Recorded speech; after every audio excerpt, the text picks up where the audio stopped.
बदलापूर, उल्हासनगर, अंबरनाथ मध्ये बत्ती गुल झालेली आहे। कल्याण पडघामधील वीज पुरवठा केंद्रात बिघाड झाल्यानं बत्ती गुल झाल्याचं सांगितलं जातंय।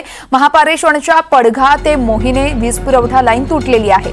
6 तासांपासून वीज पुरवठा खंडित झाल्याचं सांगितलं जातंय। त्यामुळे स्थानिक नागरिकांमध्ये सध्या संतप्त झाल्याचे हे नागरिक बघायला मिळतात। बदलापूर, उल्हासनगर आणि अंबरनाथ मध्ये ही बत्ती गुल झालेली आहे। अमजद खान आमचे प्रतिनिधी या संदर्भातले आपल्याला अपडेट्स देतील। अमजद, वीज इथं बत्ती गुल झालेली आहे, सध्या प्रशासनाकडून काय सांगितलं जातंय? कधीपर्यंत पुन्हा एकदा वीज पुरवठा सुरळीत होईल?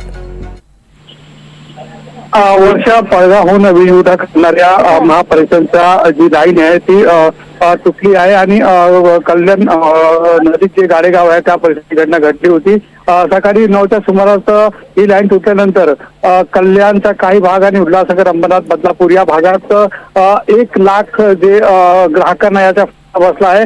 6 तासापासून 1 लाख घरांमध्ये लाईट नाही, बत्ती गुल आहे आणि आधी सांगितलं गेलं होतं महावितरणच्या अधिकाऱ्याकडून की 3 वाजेपर्यंत हा वीज पुरवठा सुरळीत होणार। मात्र आता सांगितलं जात आहे की दुरुस्तीचे काम युद्ध पातळीवर सुरू आहे। मात्र हे काम कधी संपणार, हे काम कधी होणार या संदर्भात अनिश्चितता आहे। म्हणजे या कामाला 4 ते 5 तास अजून लागणार आहे। सध्या दिवसभरात बत्ती गुल होती आणि रात्रीच्या वेळेस काय याकडे आता सर्वांचं लक्ष आहे, कारण की युद्ध पातळीवर काम सुरू असले तरी प्रशासनाकडून सांगितलं गेलं होतं की 3 वाजेपर्यंत वीज पुरवठा सुरळीत होणार। मात्र अद्याप वीज पुरवठा सुरू झालेला नाही। वर्षा, निश्चितच अमजद, या संदर्भातले अपडेट तुमच्याकडून वेळोवेळी जाणून घेत राहू। तुर्तास धन्यवाद।